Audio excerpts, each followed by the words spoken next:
Welcome, foolish listeners, to the Nocturnal Disney Podcast. I am your host, your show host. Is this show's time bar actually stretching? Or is it your imagination? And consider this dismaying observation. There's no skip or rewind button. Which offers this chilling challenge. To find a way out! Of the Nocturnal Disney Podcast.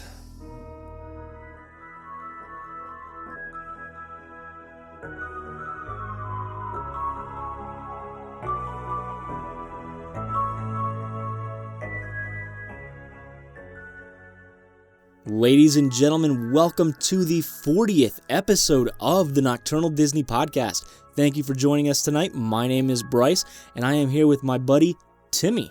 How's it going? Thanks for having me. Absolutely, man. Absolutely. Welcome. I appreciate you being able to come in here instead of your brother. Well, he told me he was just feeling a little bit under the weather. Work has been pretty busy. Plus, he's married. Yeah, sometimes you gotta... his wife. Sometimes you gotta have priorities, right? Yeah. All right. Well, tonight we have two bits of news to talk about, and then we are going to go right into our featured presentation, which usually has three people. That's actually why Timmy is here this week. It's because we're going to be doing a fan recast of Treasure Planet. It's so good. I love fan casting. Like anything to do with you get like a Disney movie, like a classic one. Like I wouldn't say classic because what was it? 2002 that movie came out. Yeah. I'd consider it a classic, at least to me. I love the movie. That movie's fantastic. You mix space with pirates. Pirates alone are already good. When you mix space pirates and like a bunch of aliens and oh god, it's so good. I love it. It's gonna be fun. But enough about that. Let's just jump into it.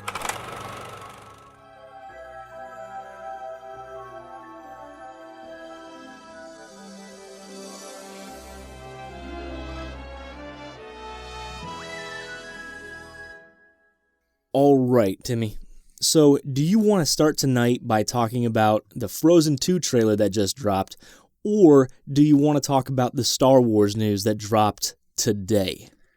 To be honest, I didn't even hear about the Star Wars news, so I'd go with Star Wars. You want to hear some Star Wars news? I want to hear it. All right. So, you have movies out now like Iron Man, right? Captain America, Infinity War, Endgame. You have all these Marvel movies, and there's one thing really connecting them all, even aside from the characters in the movie. It's Kevin Feige. Mm-hmm. Well, Kevin Feige is like, you know what? I've had fun producing these Marvel movies, and they are excellent. Mm-hmm. And he is going to continue to produce Marvel movies. Yeah. But now he's also going to produce a couple Star Wars movies. That's very exciting. That's awesome, yeah.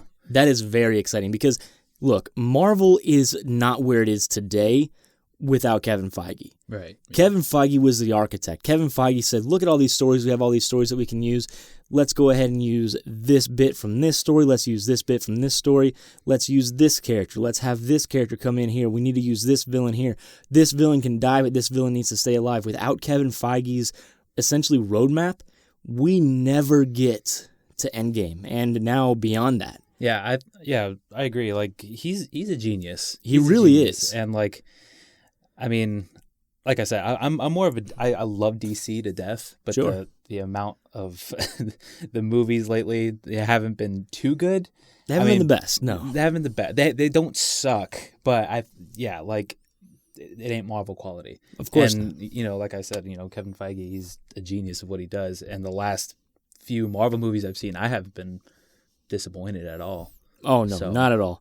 For Endgame to have so much hype behind it, and then for it to come out and then live up to that hype, it's almost unheard of. Yeah.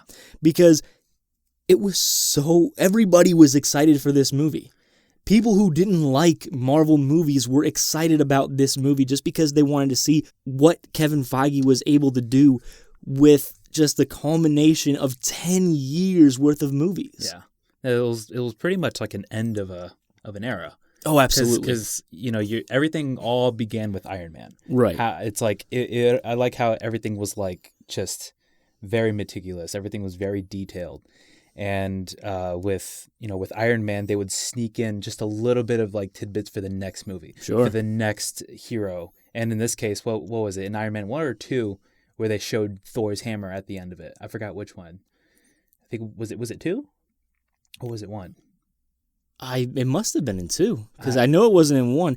And some people say that you can see Thor falling to Earth when Odin cast him out in The Incredible Hulk. Yeah, maybe. Yeah, I don't know. I don't believe that. I'm not going to go into like crazy research just for seeing a couple of meteors fall from space. Like I don't know. Like what I see and what it's like given to me, like where the directors are just like, okay, let's put this thing in.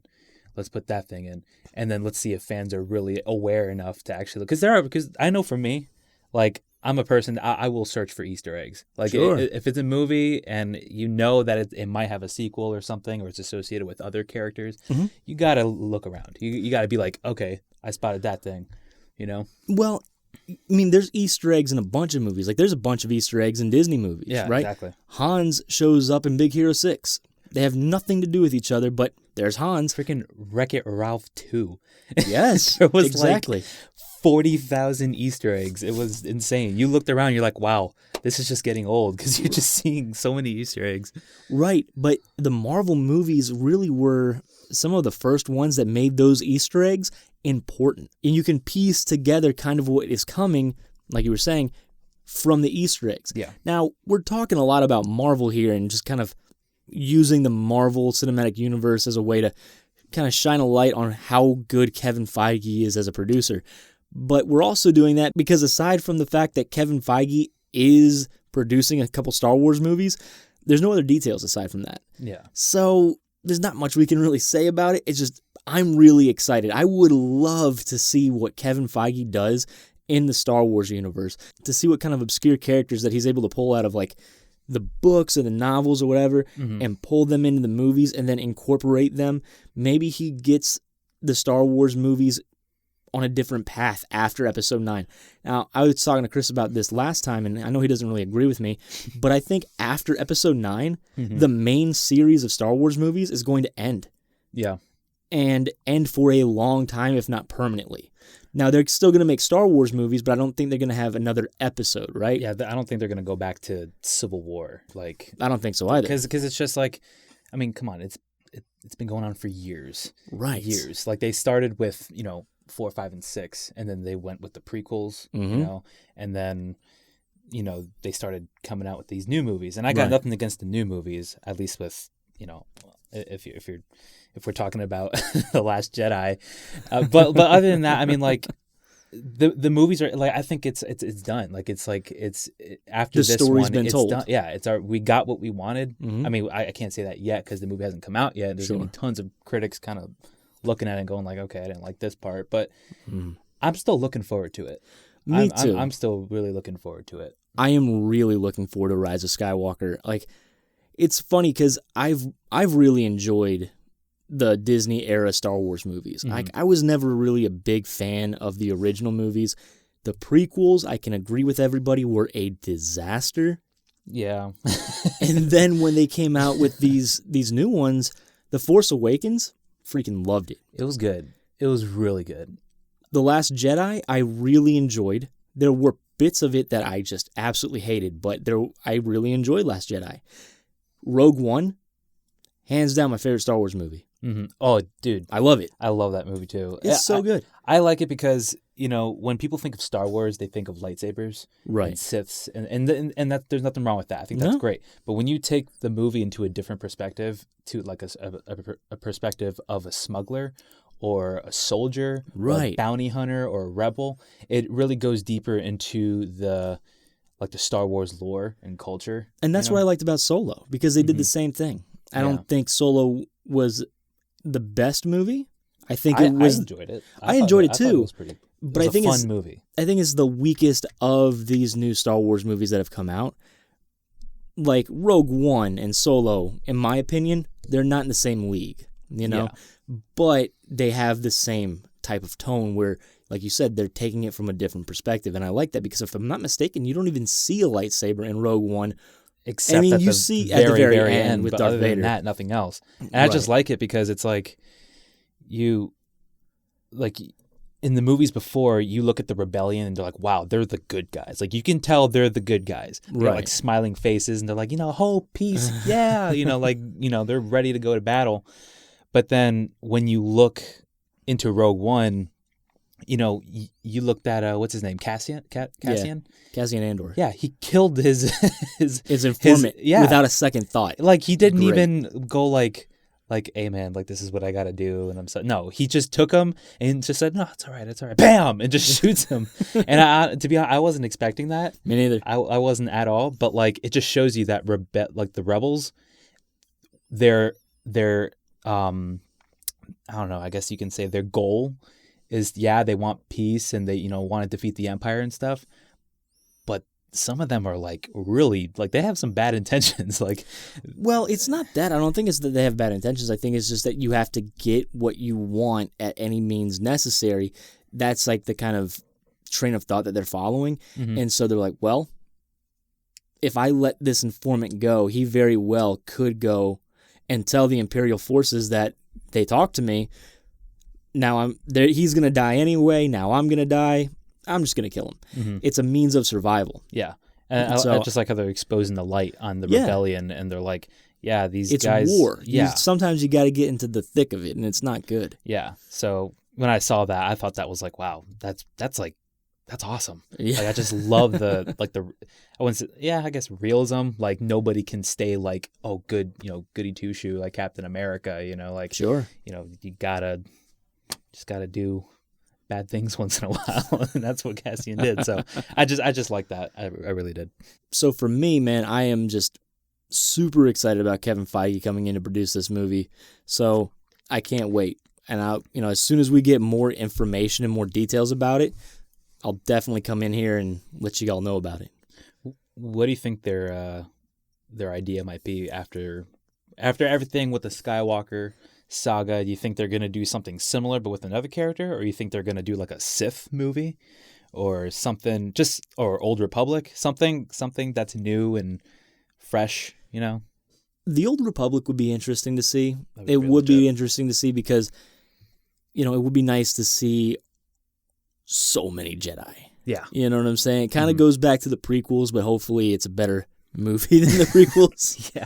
But honestly, I think that might be why Kevin Feige is going to Star Wars. Mm-hmm. I don't think Kevin Feige is going to, spearhead Star Wars the way that he did with Marvel. Yeah. But if Kevin Feige can get them going down a path, right, and say, hey, look, this is what I've mapped out. This is the characters that I think you're going to need. This is where I think they should go. Now go do it. And he delegates that to somebody else. Mm-hmm.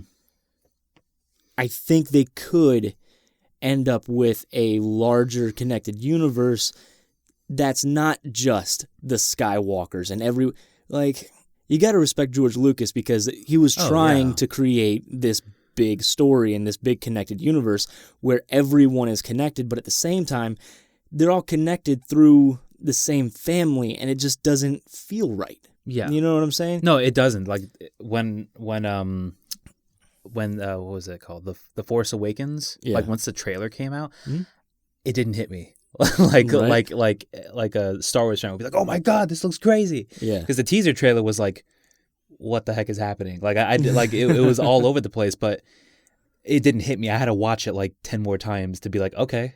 All right, I understand." Like, "All right, there's something here." Yeah. So like you're cuz Phantom Menace, Attack of the Clones, Revenge of the Sith. I remember seeing the trailer for Revenge of the Sith.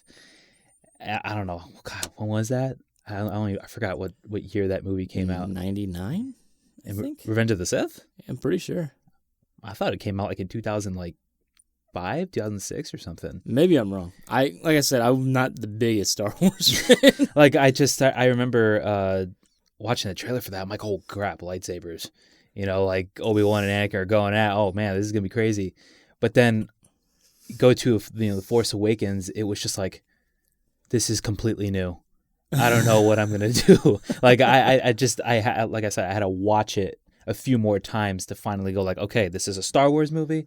I'm happy about it. So when The Force Awakens was coming out, I was really excited because I was like, oh shoot, it's not about the Skywalkers, and I was really excited about that. Mm-hmm.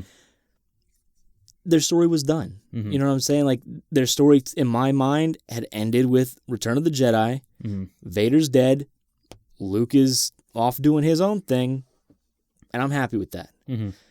And until it's over, right? Until Episode 9's over, Yeah. I am holding out hope that Rey does not end up being a member of the Skywalker group. And even at that, man, Kylo Ren is technically a Skywalker because he is, because his mom. Yeah. And I'm done with the Skywalkers. Their story is over, like, in my mind anyway. It's like, there's so many other characters that you can talk about. Make up a character. It doesn't matter. Yeah. There's so many planets that we've never even talked about in canon. Yeah. That, why? Yeah. Why are we sticking with Tatooine and Jakku? And It's like, true. come on, guys, true. let's go somewhere else. Like, that's why I'm so happy about Galaxy's Edge over in Universal. I'm sorry, not in Universal, in Disney. Was because it's Batuu. Mm-hmm. It's a different planet. Yeah. It's new, and because of that, now they're starting to put that in the books. Fantastic.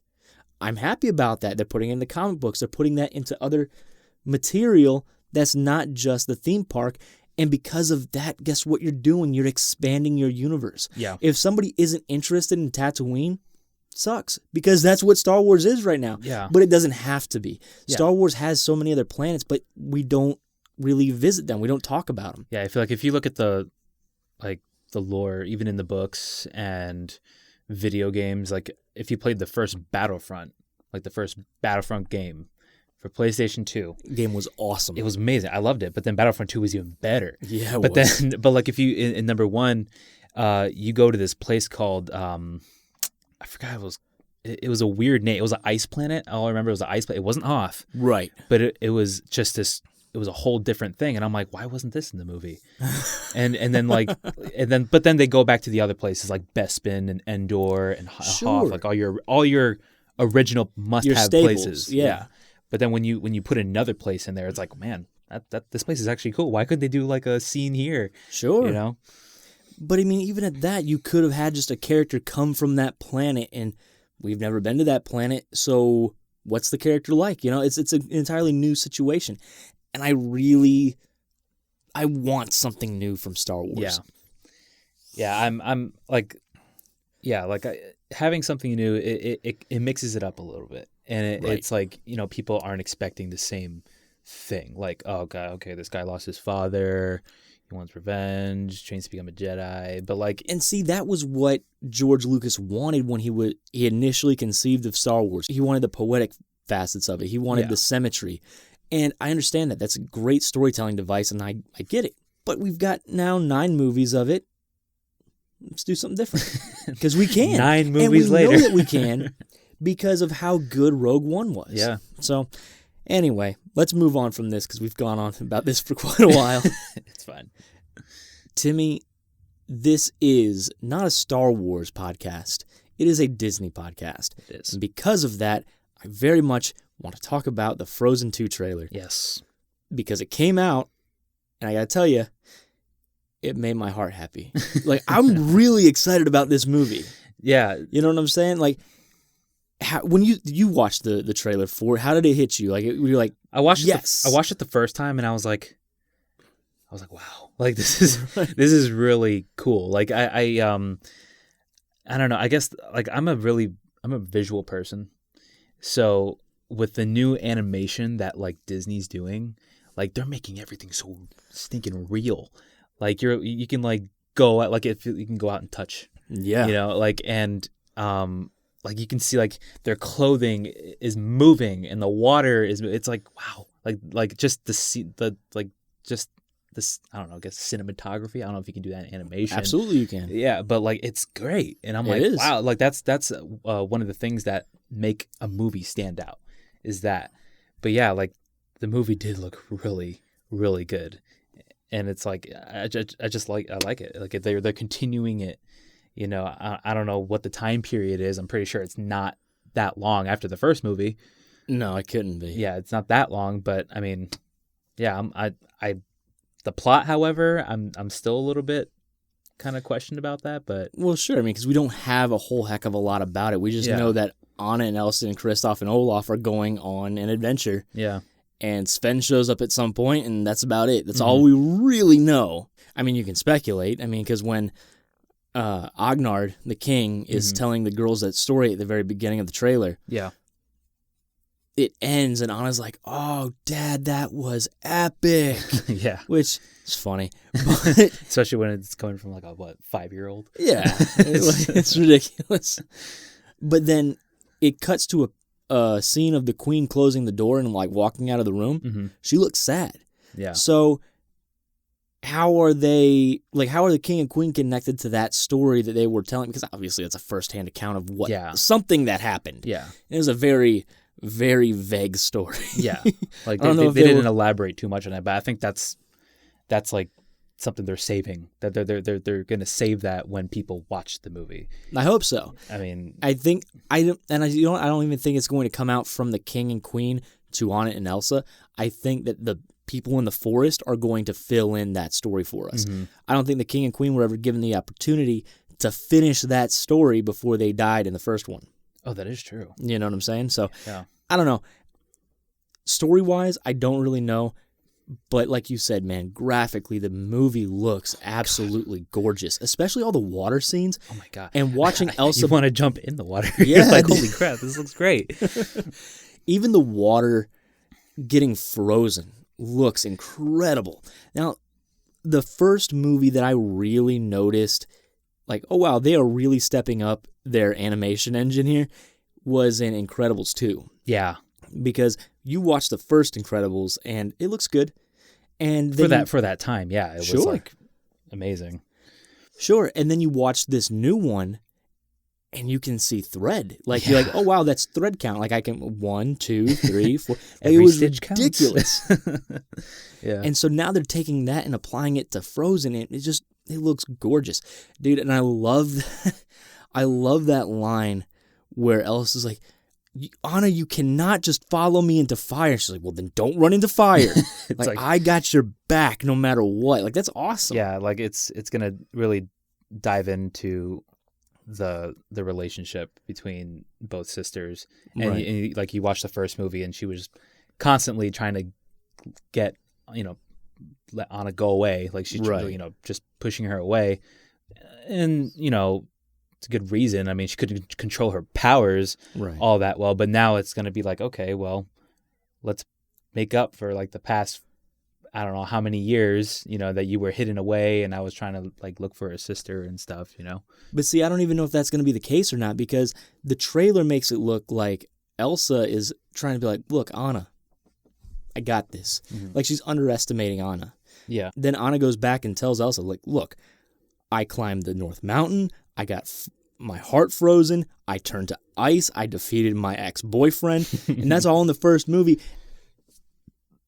Trust me. Mm-hmm. Trust me. And then obviously something is going to come of that because Anna goes with her on this journey. So, I'm excited about it. I mean, she was wielding an ice sword. It was cool. I mean, Elsa was probably like, okay, if you're going to come with me, like, I get it. Like, I know, I trust you and stuff. No doubt about that, but you're not going unarmed. Like, I'm going to weaponize you. Here's an ice sword that I've conjured up for you. You take it and, protect me or help me out. So sure. That's really cool. And like the action scenes too. It was like a split. Very, very quick, but it was awesome. Like I loved it.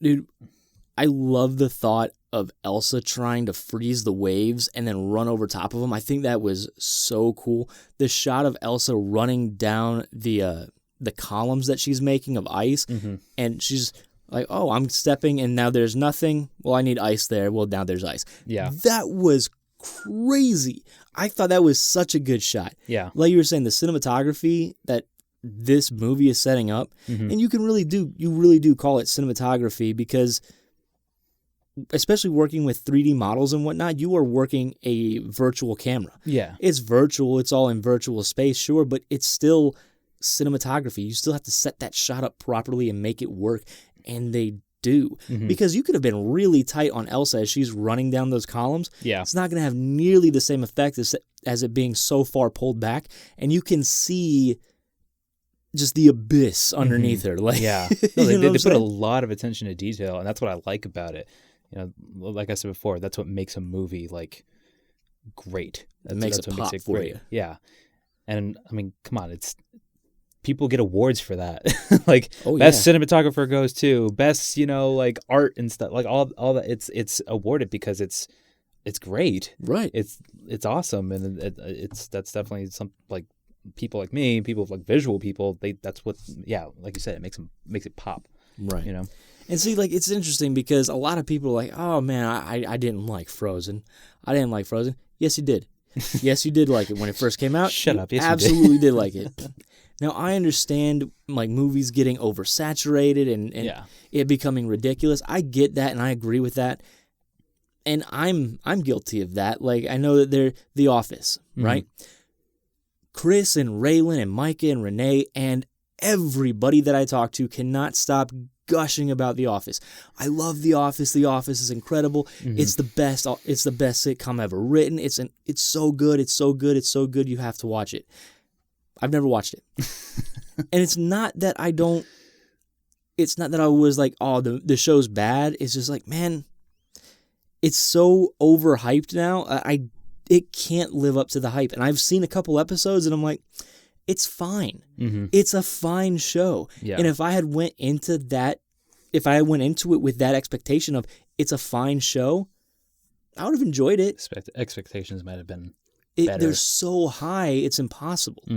So, I mean, that's just my experience of The Office anyway. But so I understand that's why people may not have loved Frozen, especially later on because of the hype. But Frozen was good. It was great. I loved it. I thought it was really good.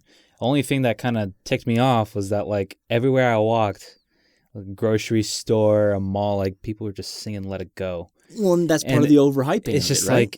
like it just like I've heard it so many times, and I'm just like, oh my god, right? I really don't want to hear this right now. I just don't. But I'll tell you, when I remember walking out of that theater and going on my phone immediately and looking up the songs. I'm like, all right, cool. These songs are on YouTube. I was able to find the soundtrack.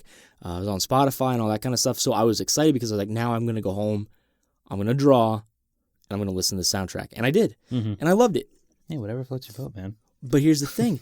This is the same creative team that did Frozen. Is doing Frozen 2. It's going to be good. It's going to be good. People don't just wake up one morning and go, hey, I suck at making movies now. Yeah. Sure, you might have a bad day at the office, but man, I'm just so excited about this movie. Yeah. The giants, the water horse thing, that thing is crazy looking. That scene was sick. Yes. I thought that was great. She freezes it and then she's able to ride it. It's like she kind of tamed it. Yeah, tamed it, and then she's like riding it on the waves. I'm like, wow, this is so good. Like that scene alone was. We should talk about that last bit where Olaf's like, is this going to be a common running theme of you putting us in mortal danger all the time? And then just things start exploding around him. It's like really World War II, like D-Day, and like Olaf is just screaming. I love that. For a second there when he was talking, it didn't sound like Josh Gad to me. The guy, the original voice for him. Yeah. I thought they changed it. I'm like, no, they can't change the voice. Josh Gad, no. You can't do, like, he is Olaf. He is Olaf. But then, like, once I heard the scream, I'm like, nope, that's him. My bad. Bad ears. Sorry about that. And the way they shot that scene, like we were talking about, like, cinematography and all that, but, like, the camera is always the same distance from Olaf, but you see Olaf running through, like, just the area, the land. Yeah. And things are like rocks are crumbling down, the geysers are shooting off. And the camera's fixated on him. Yeah. And it's not moving, and it's just his face going, just screaming. And it's that made me laugh. It was great. it makes that scene feels like so frenetic. It's so fun. Like, man, I can't wait for this movie. At least one war movie you've seen had that kind of scene in it. Exactly. Exactly. So are you gonna go see Frozen 2 then? Of course. Yeah, I'm going to as well. Yeah, I'm maybe gonna maybe not opening night. Oh, I'm going opening night. Of course you are. I'm gonna go see it opening night, and I'm also gonna get my tickets when they go on sale for Dolby. Okay. Because, man, I was telling Chris this, and I've tried Timmy so many times to get Chris to go up to Orlando and just, hey man, let's go see a movie. Me and Jamie went to go see Venom in Dolby. Which was a good movie. Venom was an excellent movie. I loved Venom. I thought it was hysterical. So I was like, babe, Jamie was like, babe, we need to go see Venom. I said, let's go check it out in Dolby. Now, it's free for me and Jamie because we have A-List, and we're allowed to have, and we're able to buy those tickets. Mm-hmm. So when we went up there, it was just so cool, man. Like, the screen is massive. Like, you're like, oh man, I like IMAX. You like IMAX, do you? You won't after you watch Dolby. Is Dolby better than IMAX? Far better. Like even like the graphics and like the picture quality, 4K, yeah, dude. massive screen and stuff. Massive screen, reclining seats, moving sound. There's 20 speakers on the ceiling. That's not counting the speakers along the walls behind the screen. Dude, I freaking love Dolby. You were in the movie. You really are. Literally. It's an experience. Yeah. Ah, man, what's going on here? I'm sorry, dude. We're down for refurbishments. Yeah, all right. Let's start in Orlando with the Magic Kingdom. The Walt Disney World Railroad, Fantasyland, Frontierland, and Main Street USA stations are all closed down. They closed down at the beginning of December of last year, but unfortunately, as of right now, we don't know of a reopening date. Hollywood Studios is not experiencing any closures at the moment, so let's go over to Animal Kingdom where there are some closures going on, and the closure over there is Primeval Whirl. That closed back on June 15th of 2019, and it's going to be presumably reopening sometime this year, but we're not 100% sure.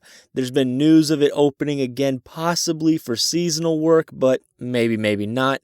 We'll just have to find out when it does. Just a future closing is going to be Typhoon Lagoon, but it's only for some maintenance, so you don't have to worry about that. It's going to be closing on January 13th of 2020 and then opening up again on March 29th of 2020. Blizzard Beach is currently going through that refurbishment though, and that was closed back on the 8th of September and is going to be closed down until January 13th of 2020. There are going to be a number of new offerings coming to Epcot soon. Later this year is going to be Space 2020. It's going to be late 2019. January of 2020 is going to see the Beauty and the Beast sing-along open, along with Canada Far and Wide in Circle Vision. Then in summer of 2020, we're going to get La Crêpe de Paris, which is a new restaurant, and we're also going to be getting Remy's Ratatouille Adventure. Then, in sometime in 2021, we're going to be getting Guardians of the Galaxy Cosmic Rewind and Journey of Water inspired by Moana. But the one that is most pressing is Epcot Forever because that is going to be opening on October 1st of 2019. So just a couple days, guys. That is going to be so interesting to see what that actually is come October 1st. And with that news, on September 30th, we're going to be seeing the last showing of Illumination's Reflections of Earth. And if you follow us out to California, Disneyland is wide open, and California Adventure is only missing the red car trolley. Now that closed back on April 1st of 2019, and is supposed to be opening up again sometime in spring of 2020. And now, our feature presentation. All right, everyone, we have come to the feature presentation portion of our show, and what we're going to do tonight is we are going to do a fan recast for a live-action version of Treasure Planet. So what we've done is we've gone through and picked a number of different characters to recast. We're going to be recasting the narrator, Mr. Scroop, which is that giant lobster monster thing. We're going to recast Ben the Robot, Dr. Doppler, Billy Bones, Sarah Hawkins, Mr. Arrow, Captain Amelia, Jim Hawkins, and John Silver. So, Timmy, you are our guest this evening. Thanks. Go ahead and give me your narrator. Narrator. I don't know, man. This actor, I think, just has the perfect narrating voice. No, it's not Morgan Freeman. He does have a good voice. It's a beautiful voice, but I don't know. There's something about this actor's voice that just makes like when he performs in it, it's the movie's great. You know, he stands out. I chose Jeremy Irons. All right, he's awesome. He is good. I mean, he was the voice for Scar in The Lion King, and that was awesome. Like, he did a really good job. He's really good at making like an evil.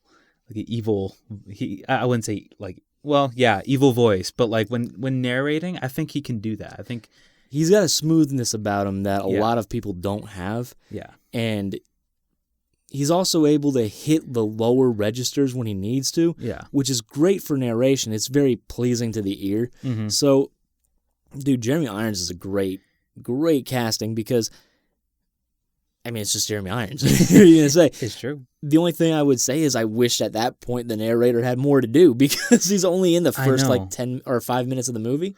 But you look at the original narrator, you know, that he's done, he was Frollo from The Hunchback of Notre Dame, which was another great, personally one of my favorites.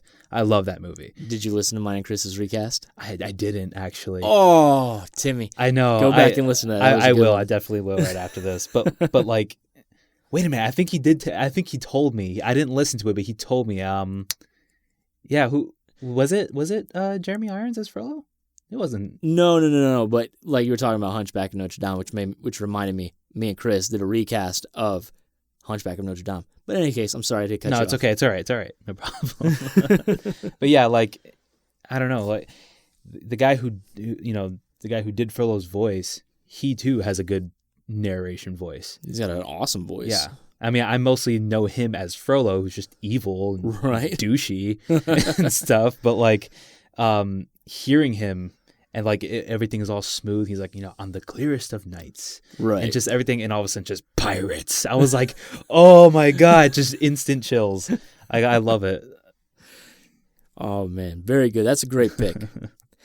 So for me, I wasn't going with anything necessarily like, oh man, this is an evil character, because obviously that's not what the narrator is. Yeah. So when I went with a narrator, I'll be honest, I thought about a podcast that I had listened to where he did the narration for it, and it was, you know, a suspenseful show, but he was an awesome narrator. Mm-hmm. It's Ronan, the Accuser, Lee Pace. Oh, yeah. He has got a great voice. Mm-hmm. And just like Jeremy Irons, but it's very different, obviously, than Jeremy Irons. He has that just smoothness about him, and he's able to have this voice control about him that he can take it up higher, and he can go out of control, and you're like, oh wow, you're dipping into insanity right now. But that's not what you need out of the narrator for Treasure Planet. He has the ability to control his voice and keep it not monotone. It's not the baritone. right word. Baritone. Kind of, yeah. It does stay lower register, but then he can take it even lower and growl words. Like I could imagine him going, pirates. Like when you were saying pirates. Yeah. Dude, I could totally see him saying this. I love Lee Pace. I think he's great. I totally forgot he even existed. like I haven't seen him a whole lot. Like in like a lot of like movies. I know there was this show on AMC that he was on for a little bit. It was I forgot what it was called. Was it Shadowlands?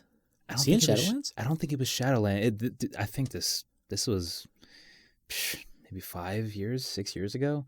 It was like it was really weird. Like it was kind of like Mad Men, where like you watch a trailer and you're just like, okay, it's just business guys talking in a room, smoking. And but like this had to do with something about computers and stuff. I mean, I watched the first couple episodes and I'm just like, okay, this is kind of boring.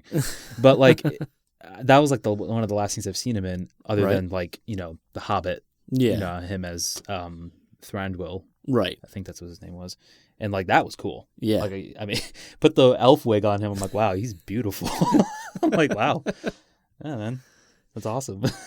See, Chris always makes fun of me for my castings, and he's like, "Oh man, your castings are ridiculous."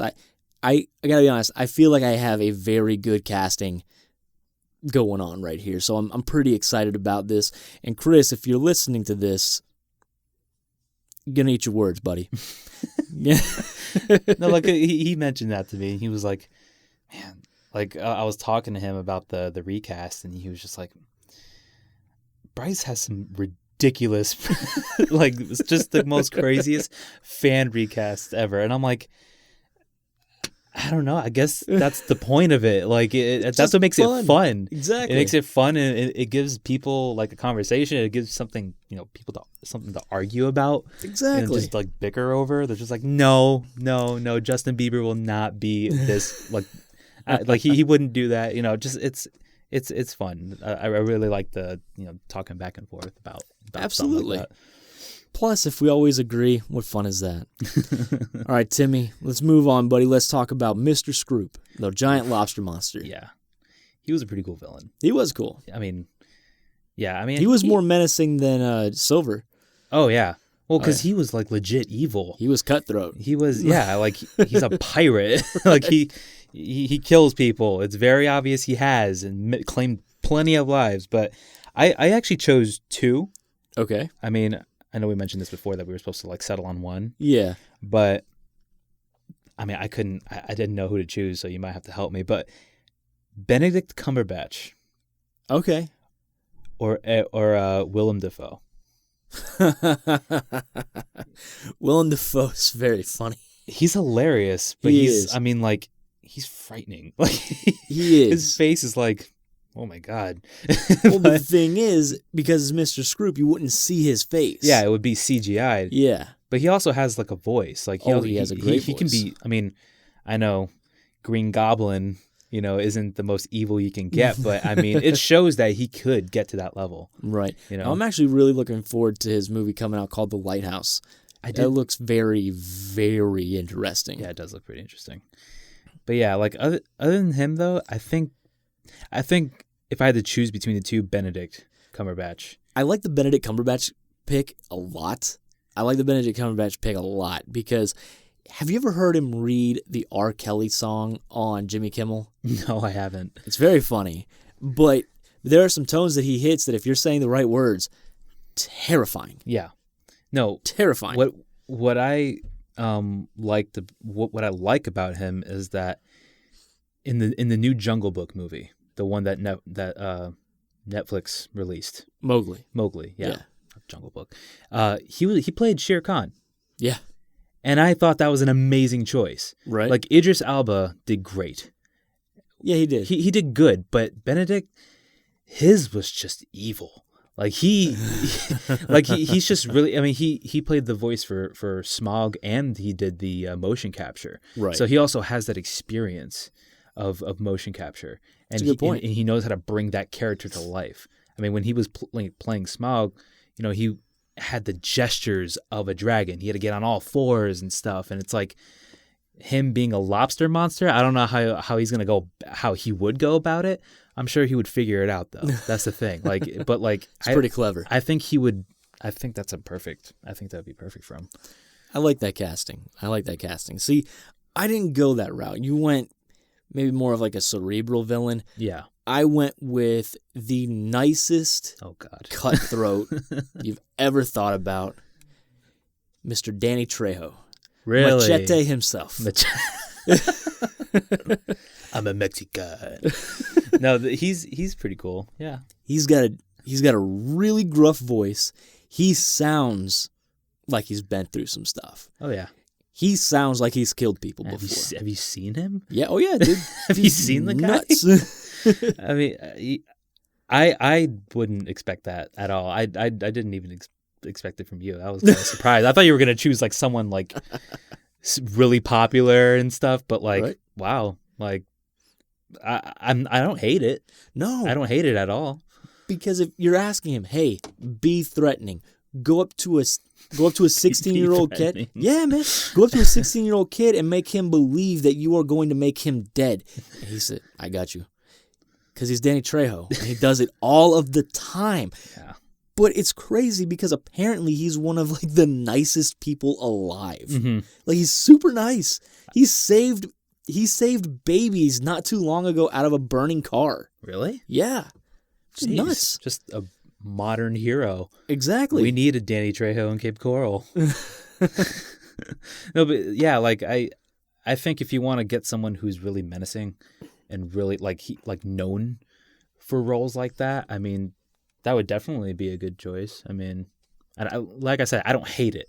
Not my first choice, right? But I wouldn't hate it. Well, you didn't have a first or a second choice. I didn't even think about him whatsoever. But yeah, let's talk about the most annoying character in the entire movie, Ben the robot. Yes, Timmy, what do you got for me, man? Oh man, this is I don't know. It's pretty funny, but that's the point, because Ben, he's annoying, but he's hilarious. I agree. He's hilarious, and like I chose Bill Burr. Okay, I chose Bill Burr. All right, because they're like some of the stand-ups he does, like when he screams, it's hilarious. It really is. And when Ben does his scream, I kind of like link the voices together. I'm like, right. You know what? Bill can actually do that. Like he could really, I think he'll provide that, comedy relief. And not only that, he is a comedian. Oh, absolutely. So it's like that I would love to see that. I think that's just my opinion. That would be really funny. That was somebody I did not consider. No, especially just because of Bill Burr being Bill Burr. Like, yeah. Like, I would have never thought of, like, man, Disney would use them. You know what I'm saying? Yeah, because he's delusional. Like, the guy's insane. But so is the character. Like, he's been on a planet for a long time. Right. And he even admits, he's like, oh my God, I lost my mind and stuff. So, like, seeing Bill Burr kind of, like, make that happen. Right. I could see him doing that. Like, I can see him really acting that out. That's a good pick. Yeah. That's a good pick. I like that a lot. I'm really interested to hear yours. Well, it's been a running joke a little bit, and I'm trying to keep. I just want to get him more work. Really, is what I want to do, because I think he's hysterical. Yeah, but I would love to see Ben be played by Jack Black. Right? That'd be pretty cool. Martin Short, I believe, was the guy who played Ben in the original. He was movie. awesome. See, he had a bunch of energy to him. Like, he was in there just screaming and moving around, and I can picture Jack Black doing that, but maybe even more so. Yeah. Like, Jack Black, man, he's got a level of energy that's hard to match. No, he's great. I love Jack Black. Like, so do I.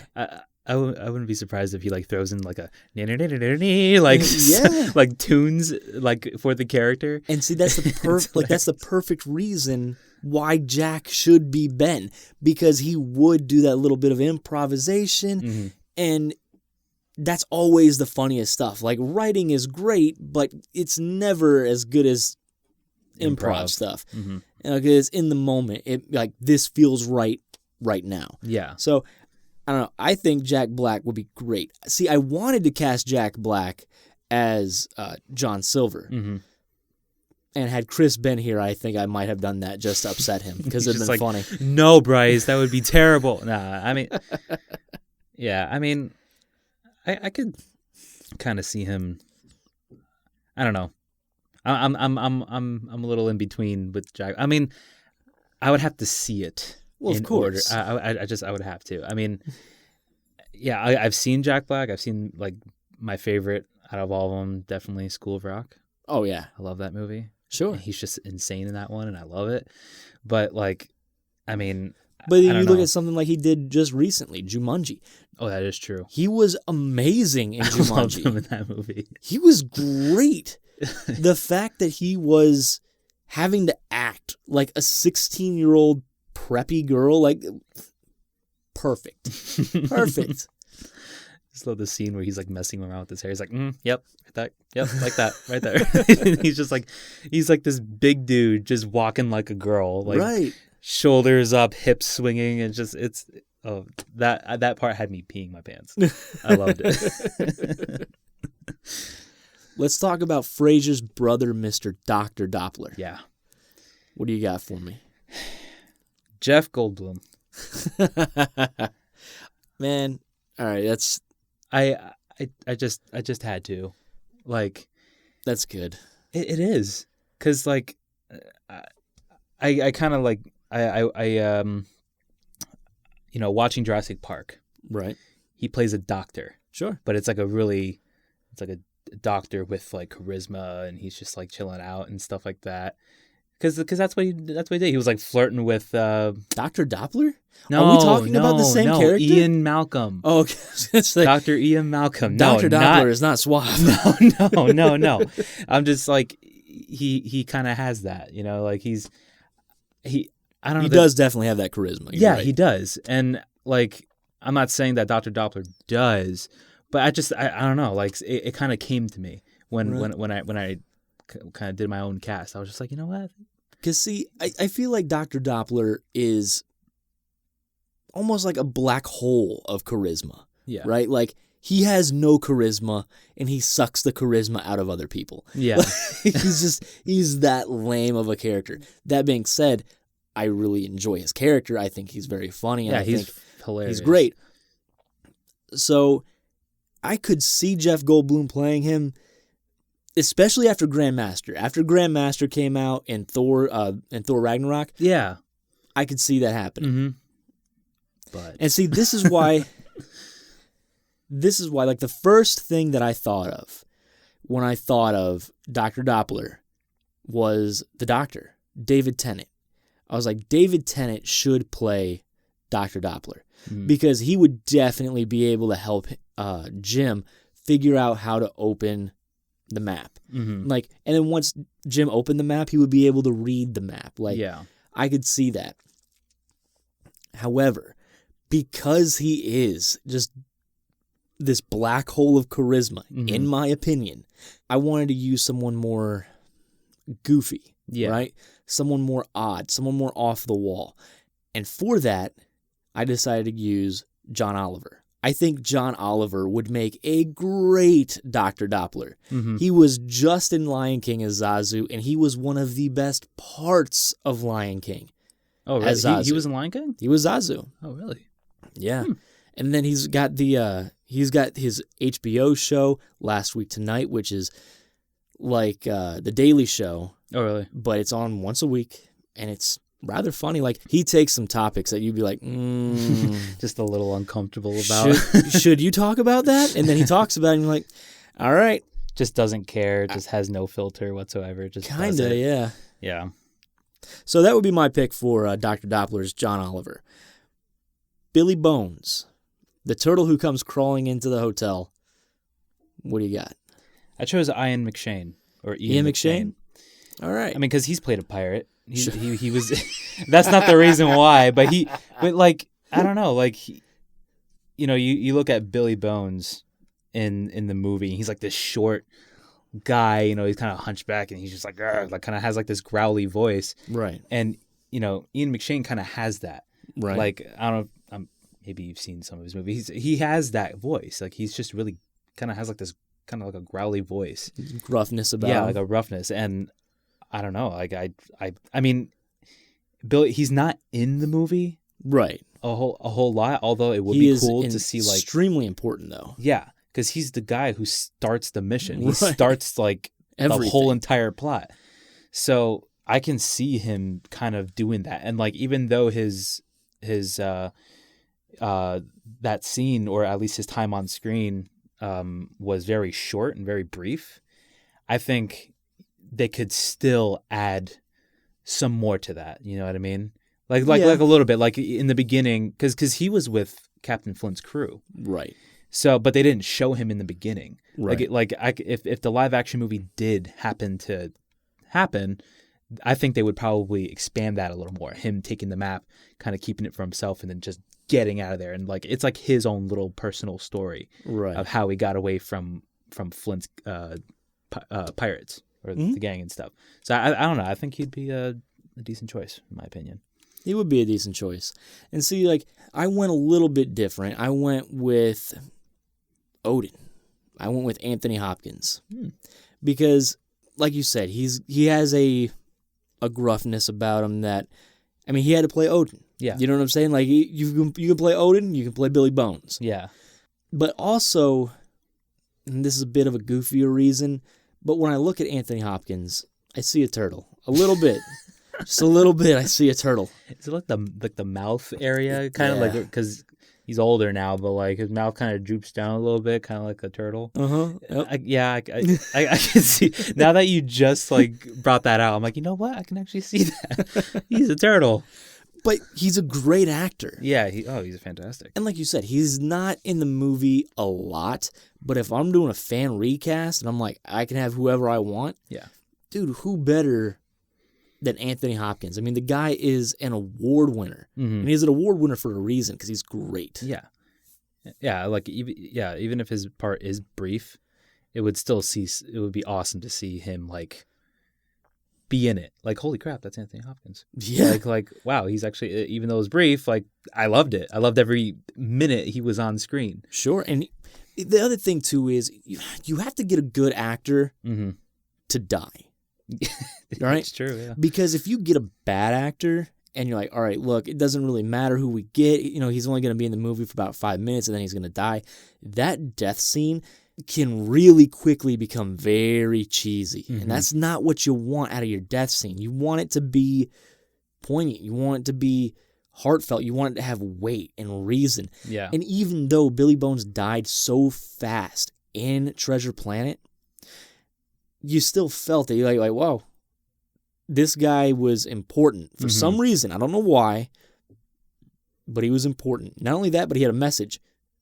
Watch out for the cyborg. Yeah. I'm paraphrasing, but it was something about the cyborg. The cyborg. Yeah. Yeah, you know, it was that. But you can get so cheesy Yeah. so fast. And if you have a good actor, as good an actor as Anthony Hopkins, I don't think you'll have to worry about that.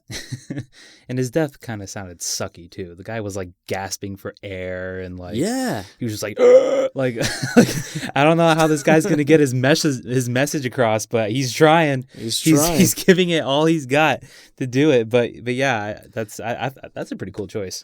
Thank you. Not bad. All right, let's talk about mamas. Sarah Hawkins. Who do you have? I chose Diane Lane. Ah, okay. She just Martha. Why did you say that? Like, I don't know. There's just something about it. She has like this. Like a lot of the roles that she's had, she's always been like this. She's always been a mother. She's like, How old is your Jim Hawkins? That's a good question. Hey, but look, listen. If they're able to make Michael Douglas like 50 years younger. With the Ant-Mans, they made him look, wow, like the graphics were intense. Like, that's Michael Douglas in his prime. Yeah. They could do it for Diane Lane too. They can. I mean, you're not wrong. It's just No, I'm not wrong. surprising. Dude, She's a great actress. She's incredible, and like I said, I think she would be a decent choice. Like I said before, she has like this. She just has this thing where she's like, if you're looking for a mother, her. Like, she Right. just has like this motherly quality Yeah. about her. Yeah, she does. You're right. I'll give she you does. And I thought, I was like, that. nice. Her. Yeah. Nice. But I really want to hear yours. See, I went because Jim Hawkins is not supposed to be super old. Like, Yeah. he's like 16. Mm-hmm. So I went with someone who's 39, Anne Hathaway. Not bad. I think Anne Hathaway is awesome. Mm-hmm. Everything she's in, I really like her. I loved her as Catwoman. Mm-hmm. I thought she was amazing in The Dark Knight Rises. I thought she was one of the best parts of The Dark Knight Rises, honestly. Yeah. No. The costume was a little weird, I will admit. But like, no, but like her role as being like, because Catwoman's like she's a thief. She's like, Yeah. just throws people under the bus, and she did a really good job great. of portraying that. And I was like, yeah, like I dig it. Yeah, man. So her, and then, have you seen Les Mis? I remember Chris, he rented the movie, Uh-huh. and I walked in on a few scenes, and it was Anne Hathaway singing, Yeah, but that scene lasted forever. it does. And I went back to the kitchen, and then I went to my bedroom, and then I came back out, and then the camera's still fixated on her. And I was like, wow, like this camera has been on her for like the past 20 minutes. Yeah. I haven't seen the movie, but like I mean, it had a killer cast. Had an amazing cast. And But the point is, like, she can really look, obviously. I mean, you can make anybody look however you want in Hollywood, but she can look haggardly. Mm-hmm. And Jim Hawkins' mother is run down. She's tired. Yeah. And I think, especially after Fontaine, Mm-hmm. after her playing that role, I can definitely see her in this like single mother role where she is struggling to keep this inn open and afloat and just really having to struggle with it. Yeah. I think she'd be great. Yeah. I think she'd be great. I must have been maybe like way too tired or something that I casted Diane Lane. Because No, man, stand by it. Stand by it. Don't make excuses. I will. But I'm just saying, like, Anne Hathaway would have been so much better. I'm like, wow, that is very on point. Like, wow. Not your only that, choice but is she kind of definitely looks like the character, you know, Yeah. which obviously it doesn't really matter. good. Yeah. But I just thought that was a plus. Yeah. I mean, like, it's cool when you can get, like you look at the character, and then you try it, like, if you get an actor that kind of has a resemblance, I think that's what makes their role, like, more, like it's cool. Yeah. Or, like, you want to see them a little bit more, because, like, wow, they actually, not only do they look like that character, but, you know, to actually do the lines, it's like, it's awesome. It's really, It really cool. really is a live action version of live the action, movie. yeah. Yeah, it's great. All right, we're starting to get down into our more meatier characters now. Mr. Arrow, the Such a giant cool stone character. golem. Such an awesome character. He's cool. I like when he died, I was just, that part gets me. I'm just like, God, man, he didn't have to go out that way. Freaking Mr. Scroop, just being a douche and cutting his lifeline, he just falls into this black hole. I don't know if you saw this meme, but before I get into this character, but they talked about it was like Mr. Arrow fell into this black hole. What if he landed on Sakaar and he was what's his name? Korg? It's like, what if that was Mr. Arrow this whole time? He's like, hey man, it just has this weird voice all of a sudden. I love that idea, Yeah. and that is what happened in my head now. Thank you. I saw it and I was like, you know what? I should definitely mention this in the podcast. Like, Yeah, I like that a lot. it's so funny. But yeah, I chose Idris Elba.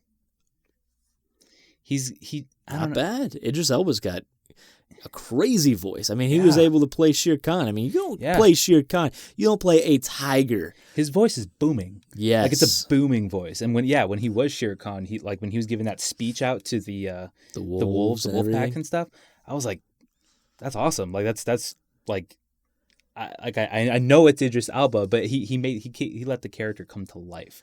Like, he really devoted like a lot of energy into it, and that's what's really cool. And I think he's a good match for Mr. Arrow, because Mr. Arrow also had like a booming voice. He had a booming voice, but he was also just such a big character that he would definitely be intimidating to somebody. And you have that voice to match. You don't want him to sound like Mike Tyson. You know what I'm saying? Like, that'd be odd.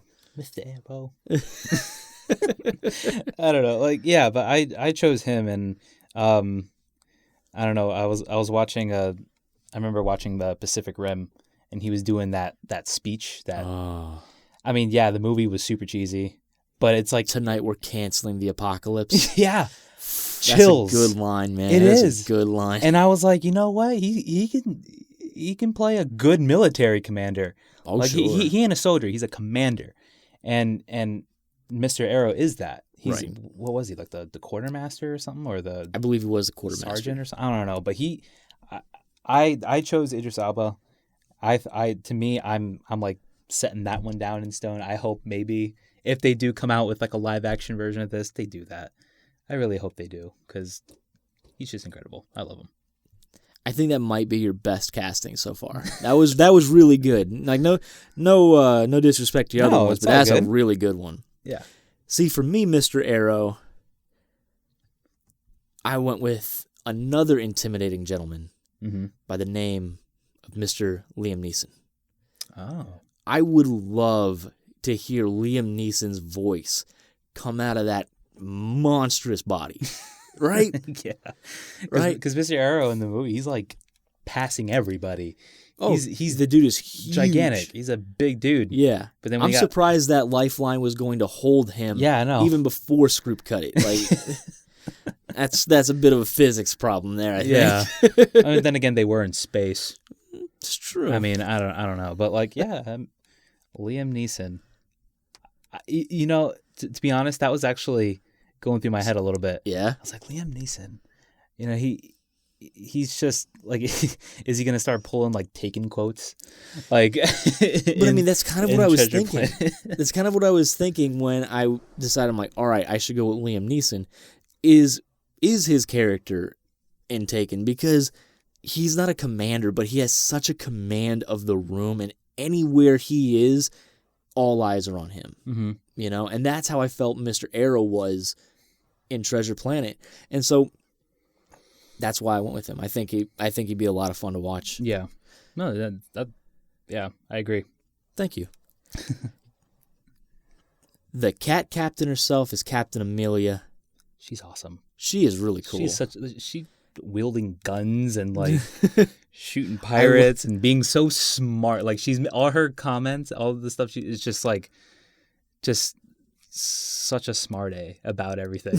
and that was what I liked about the character. I'm like, yeah, get someone who's super sassy and stuff. And the really cool thing, I remember you did an episode on Treasure Planet, like the plot and like reviewing the movie and stuff, and you went into detail about the actual character, right? And you were talking about how, like, I think it was the artist, like when they were doing like, you know, what kind of like alien should she be, and they picked like a cat, yeah, and it's like her interest sparks when Jim throws her the map, and her eyes like dilate, yeah, and her ears kind of like perk up a little bit, love it. and I was like that. I just loved it. I loved how like they paid attention to that. It's attention to detail. Yeah. That saying, the devil's in the detail. Mm-hmm. It's not usually the best saying for people. Like, it means something bad is happening. Yeah. But it can be applied when you're saying, like, look at the detail. Pay attention to the detail because it's worth it. And it is. And then it makes characters like that come to life. Yeah. You know, in a way, like even in the new Lion King movie, not my favorite movie, but when Scar goes, kill him, and the hyenas are about to run, and then his ear flicks, I'm like, that is a classic kitty move. Yeah. That little ear flick, man. I'm like, yes, I'm so happy that was there. Yeah. Yeah. But yeah, like for her character, I mean, it's a British woman playing her. So I was like, I'm looking Emma through Thompson. Is that what you chose? No, Emma Thompson did play her. Oh, okay. Yeah. I was like, okay, all right, but bit older. I chose Haley Atwell.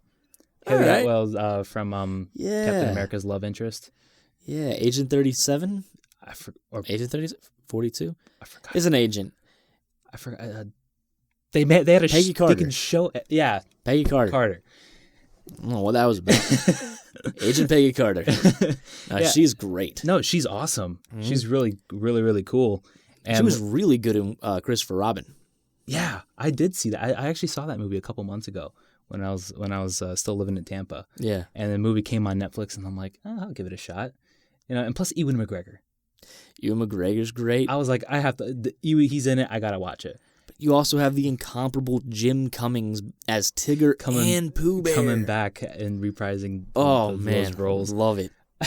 That movie was incredible. I wish we could talk about that. Me too.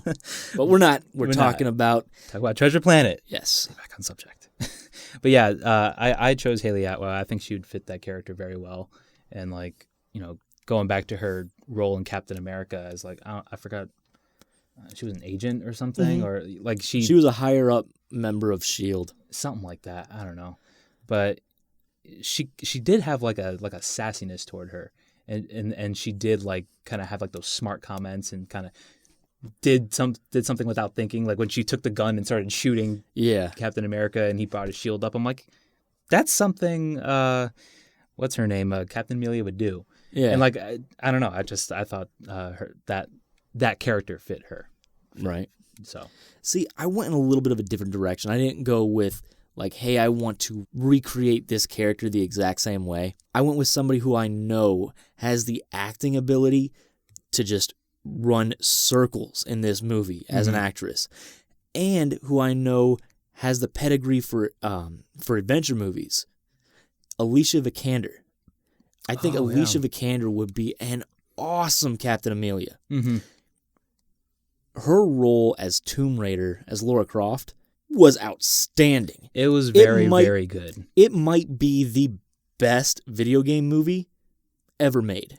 Yeah, I mean, like, I have my like serious doubts with like video game movies. Oh, I think everybody does. Like, just I don't know, like when it just keep it as a video game. Keep it as a video game. But when like I had my doubts with Tomb Raider, but then when I saw who they cast as Laura Croft, I was like, that's a really good choice. Like I saw her in the Man from U.N.C.L.E. Okay. I don't know if you've seen that one. No, I didn't see that one. She was in it. Right. And she was great. Like, right. She was awesome. And I know she's been in a bunch of other movies. Yeah, she definitely fits that character. For me, best choice. Best casting choice so far. Thank you very much. Now, not only that, but her acting ability. Mm-hmm. The first movie I ever saw her in was Ex Machina. Mm-hmm. And dear Lord, she is incredible in that movie. Mm-hmm. So if you're bringing that level of skill and applying it to a character who's fun and just, for the most part, fairly lighthearted, mm-hmm. you could even play her a little bit more serious, and I think Alicia Vikander could do that. Mm-hmm. I think it's great. Yeah. Especially after Mr. Arrow dies. The emotion that she's going to have to... Yeah, the emotion that she's going to have to portray, I think, because Emma Thompson, they went out and got Emma Thompson to play this role originally, and Emma Thompson is a phenom. Like, she is mm-hmm. awesome. Yeah. There's a reason that she's into so much stuff. Yeah. So, I'm not saying that Alicia Vikander is on the same level as an Emma Thompson, but I think eventually she could get to that point. Yeah. Especially this early in her career, doing she's many... She's still an up-and-comer. Right. Like, she's getting noticed. That's for sure. Oh, absolutely. And like, yeah, that would be pretty cool. Like, I think she has that ability to kind of, like, all the up-and-comers, they all have, they all practice, they all have, things they can work on, but that's becoming an actor. That's what you do. That's what part of the job. Better. And yeah, that would be pretty interesting to see. I would like to see that. All right, Timmy, we're down to the last two, Mr. Jim Hawkins or John Silver. Who do you want to talk about next? Oh man, John. I would like to talk about John Silver last. All right, so Jim Hawkins it is. Tell me, who is playing your young rebellious rebel? I don't care who. I don't care what you say. I don't know. I looked at his age and he was older than 16, like a little bit older than 16, but he looks like a kid. Like, he does. Like, he looks like he can, like, pass for, like, an 18, 20, 22. And the character, Jim Hawkins, he's young. Yeah. Because he's 16 in the movie, right? And 16 or 18, something like that. And I chose Brenton Thwaites. That's his name, Brenton Thwaites. I don't know if you... Who's that? What's he from? He's in the Titans show as Robin. Oh, it's Robin? Yeah. All right. Like, he has, like, this rebellious kind of, like, attitude towards him, and Jim Hawkins at least through the first half of the movie, he's this rebellious kid. He's getting he's getting speed tickets by those robots, and he's just like, like ignoring, everything his mom is trying to talk to him about, and he's like, oh, it's no big deal, Yeah. Like, I think he can portray that. I think he can do a good job with that, in my opinion. It's a pretty good choice. Mm-hmm. It's a pretty good choice. I like that. I haven't seen Titans myself. I heard it wasn't the best. So I was like, I'll wait for somebody to offer me their DC All Access password and watch it then. He was also in the Pirates of the Caribbean movie. The one that we were talking about earlier, the one you didn't see. Dead Man Telling No Tales. Yeah. He played as like a younger protagonist, I guess. Like a Jack Was he the Sparrow's younger Jack sidekick. Sparrow? Not the younger Jack Sparrow. He was like a sidekick, I guess you can say. Like Gotcha. he like hooked up with Jack Sparrow, and they just like went on the adventure. Like both of them were just stuck together, and they had to deal with each other. But like he played it as just this young kid, and he's inexperienced. He doesn't know like what's going on, and like he's seeing like these sharks in the water, and he was like, oh my, just freaking out. And Jack's just like, like he's just not even caring whatsoever. But like, yeah, like I think he would be a good choice, because I don't know. Not only that, but he does look like him a lot. He does have the looks, and I know looks it's not always the most important, Right? Because you can get a guy or a person who looks like the character, but they just don't. They don't embody that character. Sure. But I think he can do both. And then so Very nice. I went with Joe Keery. Joe Keery is Steve the Hare Harrington from Stranger Things. Dude. He's 25. Yes. But he plays right now a younger character. Like a high so school. Yeah, a high school character. So like I could easily see him working like an 18-year-old Jim Hawkins, no problem. Mm-hmm. And he's more, because he's the popular kid in Stranger Things, right? Yeah. In the first season and even in the second season, he's a little more popular. But he's got more of a smarmy disposition about him. Mm-hmm. But I think if you tweak that a little bit and, make him a little sadder, a little more emo, you can make that a nice Jim Hawkins, and I think he would work really well, because he really is a very good actor in Stranger Things. Did you see season 3 yet? Yes, of course. Okay. Dude, I binge watched that in like a day. Did you? I had to keep watching it. See, I am just at the end of it. I think there's like one or two more episodes that I need to get through. But I've already seen him getting tortured by the Russians. Mm-hmm. He was great in that scene. Yeah. Like just getting the snot beat out of him, just bop, bop, bop, all bloody and nasty. But in that scene, he did have that rebelliousness about him, like, doesn't matter. The Americans are coming right now. Like, I thought that was great. Guns a-blazing. Yeah. I just like, because he was like drugged up the entire time. It was so funny. No. Like, that's a really good choice. Thank you. And it's kind of funny, because he's also an actor that looks like a young kid. Right. Like he looks like what, 18, 20, but Right. he's 25. So he's got that experience of a 25-year-old playing an 18-year-old. So that's just, it works out in the end. You know what I'm saying? And then like the guy that I chose, I could be wrong. They said he was 30. I don't believe it. Whoa. Yeah, but he doesn't look it. That's the thing. Right. And it's like they did the same thing with Katniss Everdeen from the Hunger Games. Yeah.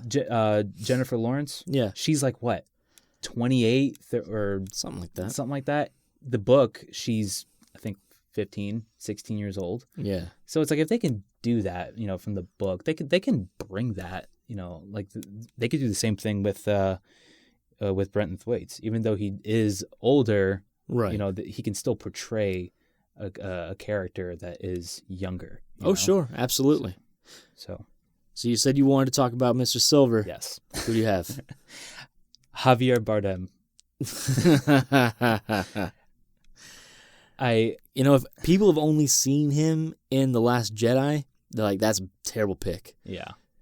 But he is a good actor. No. That's That was Benicio del Toro. Yeah, that's Del Toro. I was Never like, mind. that's not him. Yeah, never mind. No. Let's say he was in Skyfall, the James Bond movie. Right. Yeah, so I chose him because he has a very evil side to him. Like he plays an evil character very good. And I know John Silver isn't evil. I mean, he's bad. He's a pirate. He's a pirate. So there have been points in the movie where it's like, wow, okay, that's pretty bad. Like that's evil. Like at the ending where Jim kind of gets the sword out, and he kind of like has it a distance between him and John, and John's just like, I'm not gonna let you stand between you and or you and me and the treasure, or something like that. Right. And his head kind of goes down, and as he's walking, his face kind of gets dark, and it's like, that's metal. I was like, that is really cool. And with Javier Bardem, he does that really good. Like, he plays a good villain, but at the same time he can lighten up a little bit, because John Silver does do that too. Like, he's when he's teaching him, how, that scene, I love that scene. It's one of my favorite quotes in any Disney movie, when he's like, God, you got, what does he say? He's like, you got glory in you. Or you got the something of great. I don't know why. Oh, you have greatness in you. That's what it is. You Yeah. have greatness in you. Don't be afraid to let it out. Like, that's a great scene. I love that scene. That's, you got the meanings of greatness in you. Yeah. And then he was like, oh, man, I don't know why it's coming in a blank in my head. I've watched that movie several times, and that quote makes me tear up every time. Right. It's so good. And especially at the end, when he's trying to get off the ship and he's trying to leave. Yeah. And he was telling Jim, he was just like, man, you're a solar fire, or a solar something like that, and just telling him that, like, he's gonna be okay and stuff, and just that hugging scene at the end, you're just like, oh, my heart. You're just like, this is so sad, but it's so good. Like, it's Because you knew it meant a lot to the character. yeah, It's really good. yeah, Really good. Yeah, yeah. So I think Javier Bardem, I think he can do a really good, a good John Silver. I don't know what you would think of it, but like, No, I think he would do an excellent job. I mean, Javier Bardem is an amazing actor. yeah, I mean, he is I think Academy Award winner. mhm. So I mean, he's good. He's very, very good. Right. So like, that's who I'd pick. Who is your choice for John? I went with Jeff Bridges. Jeff Bridges. The not dude. bad. The The dude. dude. The Big Lebowski. Yeah. Yeah. Because, see, like, I felt like you had to have somebody who had charisma about him. Mm-hmm. And he's the dude. He's the dude for a reason. They call you know him what I'm that. saying? He is the only dude. Exactly. He's got charisma. He's got charm. So he's able to kind of not swindle Jim, but be like, hey, I'm your buddy. Mhm. Right? And he's not.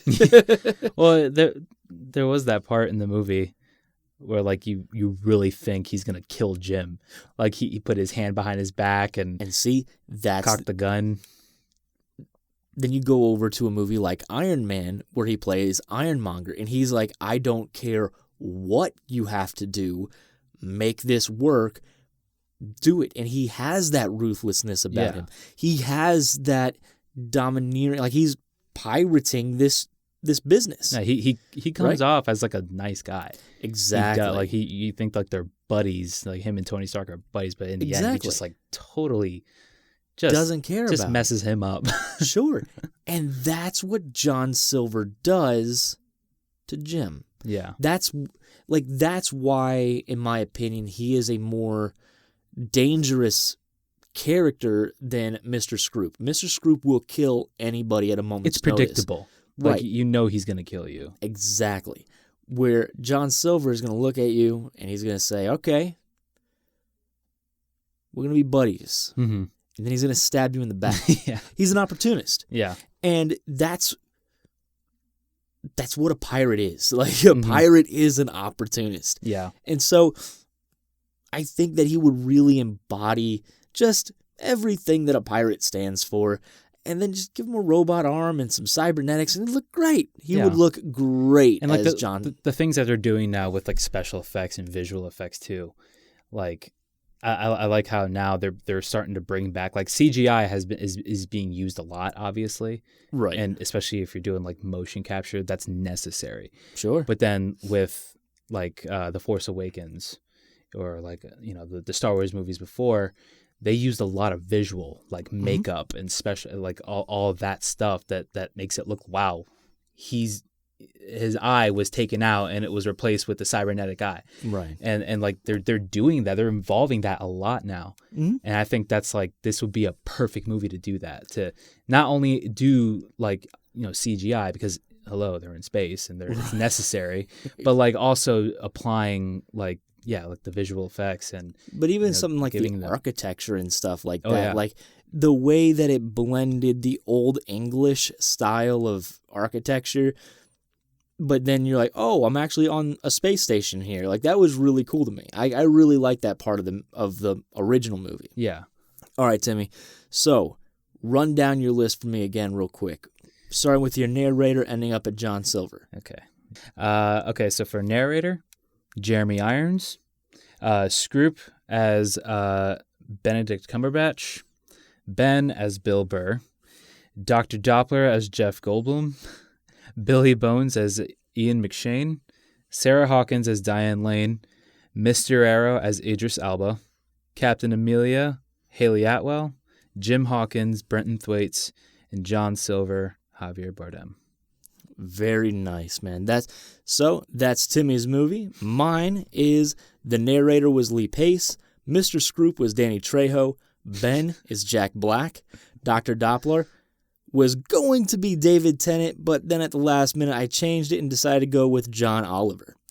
Billy Bones was Anthony Hopkins, Sarah Hawkins was Anne Hathaway, Mr. Arrow was Liam Neeson, Captain Amelia was Alicia Vikander, Jim Hawkins was Joe Keery, and John Silver was Jeff Bridges.